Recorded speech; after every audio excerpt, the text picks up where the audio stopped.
I said when the Notre Dame Georgia game was set for the Sugar Bowl, I wrote that this is a Spider-Man meme game. Like, we're the same guy pointing at the same guy. Ari, is this more of a Spider-Man meme game than that one? Can I dare to just ask you a question right out of the gate here? You may. Is Penn State a better version of Georgia this year? That's where I might be headed with this, because as I was doing the written version of this, Ari, I kept going down the list, like player for player and unit for unit. And I was like, wait, Penn State is Georgia, except they have Tyler Warren. Yeah. And Tyler Warren is a better playmaker than anyone that, of these three teams, Penn State, Georgia, Notre Dame, Tyler Warren is the best playmaker on any of those rosters, correct? Correct. Okay. That's where I'm going with this. So Penn State's a 1.5 point dog in this game. Again, the Spider-Man meme thing. Notre Dame opened as a 1.5 point favorite, just like it did against Georgia. Now, the difference is in that game, within like 20 minutes, it had flipped to 1.5 in favor of Georgia. And then when the game kicked off, the Sharps had come in and it was back to Notre Dame minus 1.5. Somebody in the chat said that Jeremiah Love is better than Warren, and I don't think that's what you meant, if you want to clarify. I think you meant... in terms of just an alien who can do things that nobody else can do. But like, because Penn State has good running backs, we don't even know if he's 100% healthy. Like, okay, let me ask you this, Ari. The current health status version of Jeremiah Love, who we saw limping off the field at the end of the Sugar Bowl, and Jadarian Price, or Katron Allen and Nick Singleton. Yeah. Price is actually running the ball really hard this year, too. Robert in the chat goes, Tyler Warren, best playmaker? Robert, who in this game is better? He said he's wearing an Ohio State hoodie. I think he... Yeah, okay. We know Jeremiah Smith's better. He's not playing in this game. So I think the running backs are a wash. Can we just leave it at that? I mean, they're both... Yes, I think that's what I was getting at. It's Spider-Man meme. Here's a question that I have for you too. Mm-hmm. And I don't know if Jeremiah Smith is just going to levitate over everybody else, but if you could take one player off of any of the remaining four teams, why is it Abdul Carter? Like, I don't know if anybody has been paying attention to Penn State close enough to realize they might have the best player in the playoff on their team. It's the highest draft pick of the highest pick in this next draft of anybody who's remaining in the playoff. Yeah. And having that guy, I don't know. I picked Notre Dame, but I might be wrong about that. Penn State's got a lot of pieces when coming together the right way means going to the national title game. When you have a great 1-2 punch at running back, you have the best, receiving option that's not just a pure receiver in Tyler Warren. You have a quarterback who is playing his way into the first round of this year's draft, even if he's not going to be participating into it. You've got the best edge rusher in the sport. Your defense is solid. The only overt weakness that I see with Penn State is lack of explosive receivers. Yes. But then when your opponent also has that problem, then it kind of washes out, because it's not like Notre Dame is lighting the scoreboard on fire with an uncoverable receiver themselves. I think it's possible that Penn State might have the edge here. This is a hard game to pick. It is. And I picked Notre Dame in the written piece that we did. I don't know. I will say, okay, if we're going to talk about entire receiving core, so we'll include Mitchell Evans, who's Notre Dame's starting tight end in this.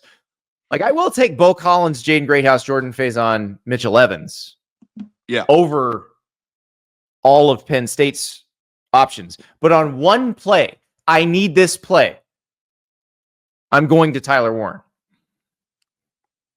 And I don't know, as good as Notre Dame's secondary is, and it's really good, he's an alien. Andy, here's another question. I think that we both would agree that Drew Aller has a higher NFL ceiling than Riley Leonard. Who is a better? This is not an NFL game right now. Riley Leonard. And that is where the edge is, right? Like you can like go around the entire roster and go position group, but like Riley Leonard, who the design runs, he's a crazy good runner. Like I think that is why I'm leaning toward Notre Dame, because I think in totality Notre Dame's lines are good. They have you know how much I love the Notre Dame offensive line. And remember, they've dealt with 2 season-ending injuries along the offensive line and have not lost a step at all. And I think that Abdul Carter existing, takes that advantage that they would have. That would just be a stark advantage kind of away, because Abdul Carter is going to win 12 reps no matter who they're playing. But I think that the quarterback advantage here, just in the sense of who can make you a play with when things break down and stuff, Notre Dame has an advantage there. Yeah, because I'm still going to take Riley Leonard as a scrambler over Drew Aller, although I think Drew Aller has shown us as the season has gone on that he's actually a pretty good scrambler. He's a pretty good athlete. But I would still take Riley Leonard on a broken play over him. Riley Leonard running the ball against Georgia was really the difference. Well, the designed runs against Georgia were really the difference. Like, I mean, there were certain plays where it was just flat out quarterback draw where he'd make a man miss and go up the middle of the field for 15, 20 yards. Like coming into the year, I think we talked about this. Like, I thought that he was the best or one of the best running threats at the quarterback position in the entire sport. And we didn't see it a lot because of injury concerns. Well, let's look at this through the lens of our friends at PrizePicks with Riley Leonard. Download that app, use code Staples, play $5, get $50 instantly. So I sent producer River the PrizePicks squares for Riley Leonard for this game. 160.5 pass yards, 47.5 rushing yards. So very similar to what Riley Leonard was expected to do against Georgia in the Sugar Bowl. Now, he very much surpassed that rushing number, and passing, he didn't need to throw much against Georgia. He threw for 90 yards against Georgia, and they won comfortably. Like, the way Notre Dame is built, he doesn't have to throw for even 200 yards.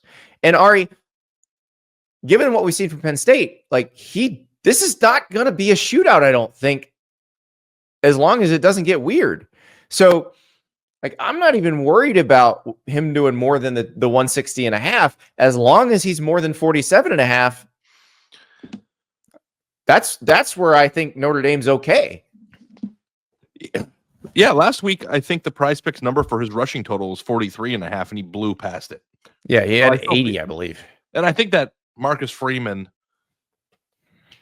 and the staff's going to know, hey, if we're going to make it to the national title game, he needs to rush for more than that. And I think that they'll design an offense that puts him in a position to do so. So I really like that one specifically. Yeah, it's going to be fun to watch. So that's Riley Leonard against Penn State. Pay special attention to that. I don't know that you need to worry about the passing number. I think you should definitely worry about the rushing number. All right, let's get to the game itself. Let's pick the game here. We go back and forth. It's a 1.5 point spread. It's basically a pick 'em. Ari, do you stay with your original Notre Dame to the national title game pick? I mean, what am I going to do? Am I going to back out now? This is the hardest game in the playoff to pick, I think. Since the beginning. I'm going to stick with Notre Dame because I love Riley Leonard and what he can do. I think if you have a college quarterback advantage, even if it's 10% better, you take it.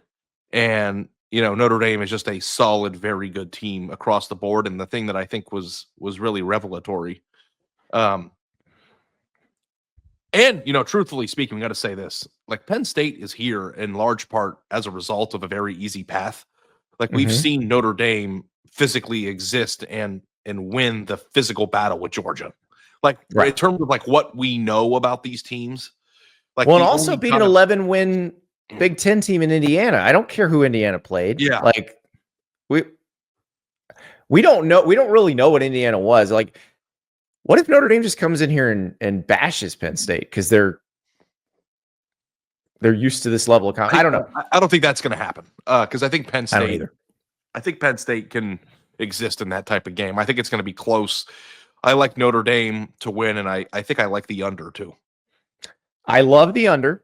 Love the under. It's 46.5 is the total. Love the under in this game. Notre Dame, Georgia was 33 total. That makes perfect sense. Like that feels like a good number here. 40 feels like a good number here. But Ari, I don't know who's going to win this game. Like I said, it's a 1.5 point spread. It's a toss up. So I'm going to take the biggest alien on the field. I'm going to say Tyler Warren does something that makes our jaws drop, and Penn State squeaks it out. Give me Penn State to cover. Give me Penn State money line. I got the Nittany Lions in this one. You know, we always talk about, Andy, how cool it is to cover games where no matter who loses, it's going to be a dumpster fire. But you're covering a game too where no matter who wins, it's a revelation to the program.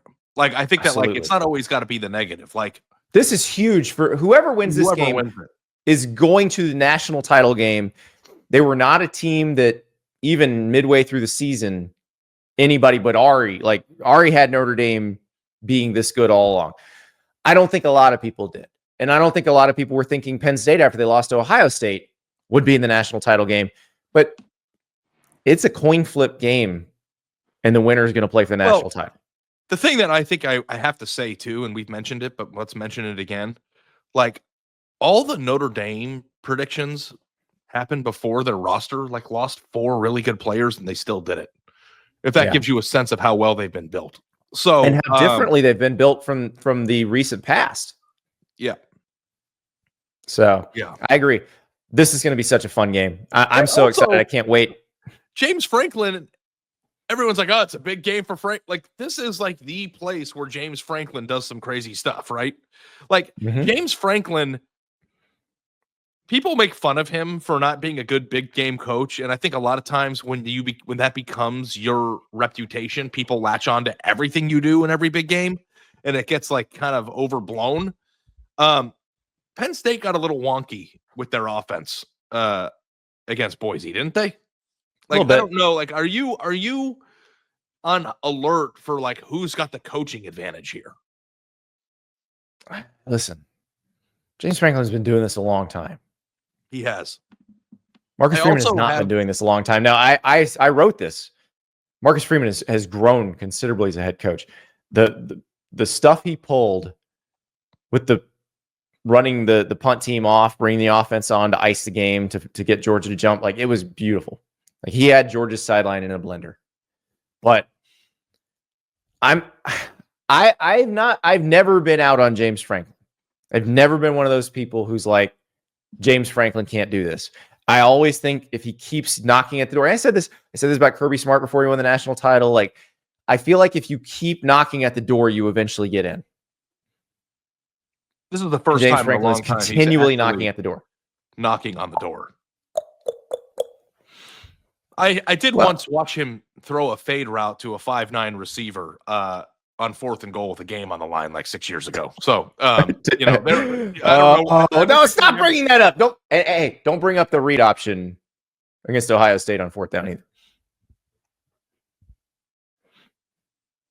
That's the one that led to the presented without opinion speech. Presented without opinion. So I got you. But if James Franklin wins the game, then shut up about it. Exactly. Right? Exactly. So, exactly. Yeah. All right. That is one game. I've got Penn State. Ari's got Notre Dame.